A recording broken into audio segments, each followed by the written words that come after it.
Вы видите памятник Байдибек-би.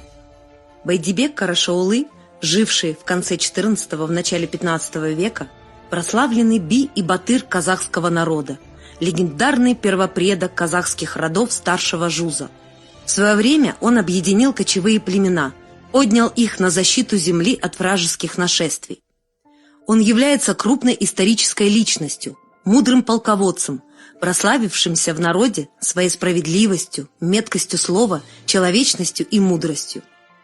Памятник представляет собой скульптуру Байдибека, стоящую на высоком постаменте и простирающую руки к месту восхода солнца. Открытие памятника Байдибек-би в городе Шымкент состоялось осенью 2012 года и было приурочено к отмечаемому в этом году 80-летию Южно-Казахстанской области.